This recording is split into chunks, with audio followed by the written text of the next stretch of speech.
Target freaking out. I mean, listen, would you really want a song about your company being boycotted to head to #1 on the charts at Apple iTunes? Take a listen, a quick listen, because I can't play too much, but I want you to hear this or see part of it anyway. This is by a rapper who is very popular in the Donald Trump supporting community. And he came out with a rap song and a song that is about Target and how Target is trying to target your children, he says. And wow, it's quite popular. Yeah. Intentional shoppers. There's a cleanup on every aisle. Target is targeting your kids. They put a target on my back, but they're targeting your kids. They don't even need All right. The idea is they put a target on my back. They put a target on your kids. That's sort of how the song goes. And it is just taken off. And I think that management must be like, oh my gosh. I mean, like, look, guys, let's face it. We're in for a big month, right? This is the LGBTQ and many other letters. I can't quite keep up. Community's big month. This is Pride Month. It is June 1st.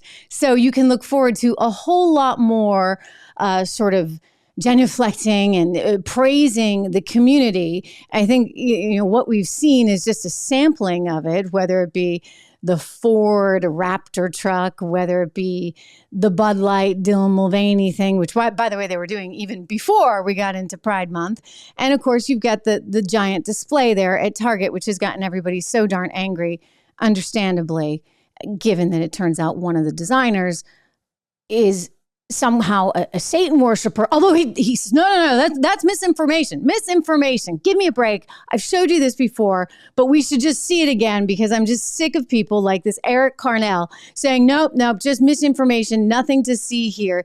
These are the designs he had. Satan respects pronouns, T. And he went on to praise Satan. Satan loves you, loves who you are, blah, blah, blah, in his sort of online store where he sold this kind of merchandise. Okay, so it's not misinformation to say that the guy kind of had a thing for Satan in some way, shape, or form, or at least thought he could make money off of him.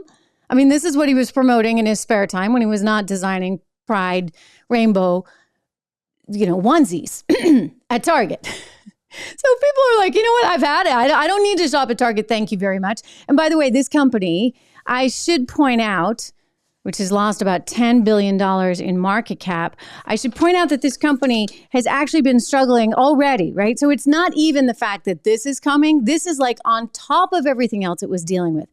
The CEO, Brian Cornell, admitted that they're losing upwards of $500 million a year on theft. Because, they can't do anything about shoplifters. There are organized crime rings that are major shoplifting rings that are coming into Target, and Target can't do anything, apparently. So you just allow it, and you lose $500 million, possibly more, a year as a result of all that theft. On top of it, 54% of their annual sales come from what they call discretionary items. And our economy has gotten increasingly challenged, shall we say, amid all this inflation. Thank you, Federal Reserve. Thank you, Joe Biden. Thank you, Congress, very much. So amid all of this inflation, we don't maybe spend as much money on some of those discretionary items anymore, those things that you don't really need because they're kind of too expensive. And so Target, as a result, has seen comparable sales come in flat. This is according to their latest earnings, which came out sort of mid-April. So this company has problems fundamentally. And then you layer in this Eric Carnell, and you layer in the Target song. intentional shoppers. There's a cleanup on every aisle. I wish I could play more of it. I have to be, we have to be respectful of the artist and making sure that the artist gets compensated. And so I encourage you to go over to Apple iTunes and check out the whole thing. You can listen to it there.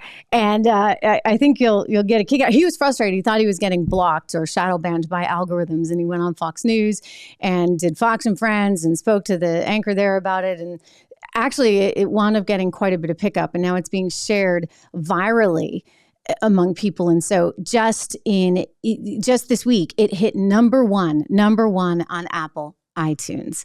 So yeah, Target's got some problems. Target's got a lot of problems. And like I said, losing a ton of money, $10 billion.